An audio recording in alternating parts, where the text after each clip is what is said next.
Angeles is on fire, not just with heat, but with anger. After large-scale immigration raids by US authorities on June 6, the protests erupted in the city. Hundreds of people were arrested in broad daylight, sparking outrage across communities. What began as a peaceful protest quickly turned into violent clashes. Streets are now filled with burning cars, angry crowds, and sounds of gunfire.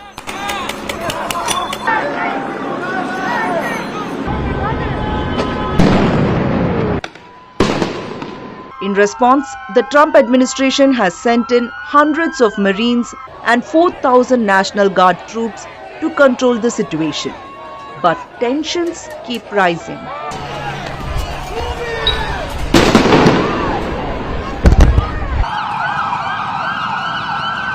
Protesters, journalists, and even bystanders were hurt as police used rubber bullets and tear gas.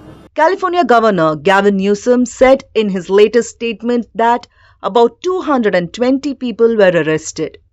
The city that never sleeps is now a city on edge, and it's far from over. Those whole situation what we're watching is not right because this is destroying the city.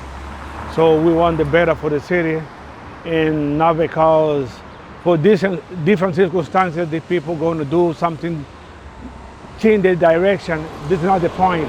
The point is just take care of the city. An emergency curfew has been declared in downtown Los Angeles as protests continue to rage across the city. US President Donald Trump has called the situation an invasion by a foreign enemy and has promised to, quote-unquote, liberate the city.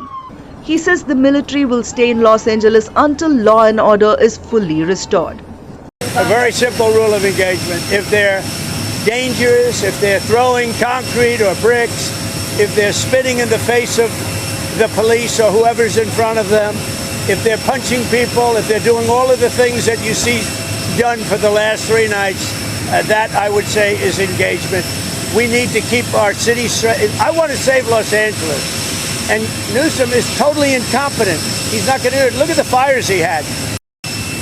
There's something wrong with these people.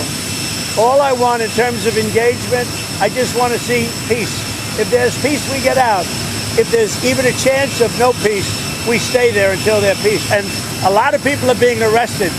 The rioters, or whatever you want to call them, they better know a lot of people are being arrested. They're going to be in jail for a long time. Meanwhile, California's leaders have gone to court to stop Trump from sending thousands of troops onto the streets. California Governor Gavin Newsom strongly criticized President Donald Trump for turning a peaceful protest into a tense situation by sending in the troops. He called the move an abuse of power and accused the president of using force and drama instead of focusing on public safety. Thanks to our law enforcement officers and the majority of Angelenos who protested peacefully, the situation was winding down and was concentrated in just a few square blocks downtown. But that's not what Donald Trump wanted. He again chose escalation. He chose more force. He chose theatrics over public safety. Donald Trump, without consulting California law enforcement leaders, commandeered 2,000 of our state's National Guard members to deploy on our streets, illegally and for no reason. This brazen abuse of power by a sitting president inflamed a combustible situation, putting our people, our officers, and even our National Guard at risk. Normally, the US president and a state's governor work together. But this time, Trump says Governor Newsom failed to act.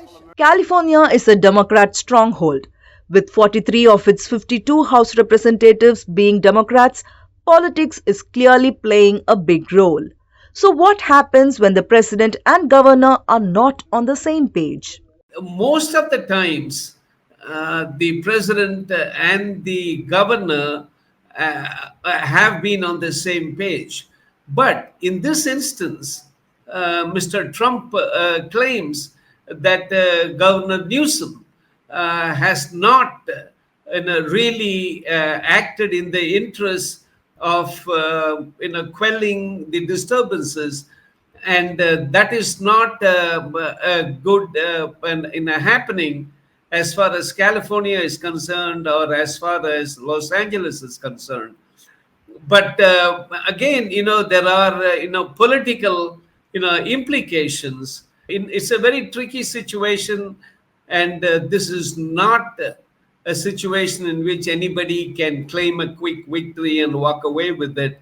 You have to understand that the governor appealed to the federal courts to restrain, and the federal courts apparently have said that they will not do so immediately, but will have to wait for the regular hearing on Thursday. Now, that tells you something as to how the courts are looking at it as well.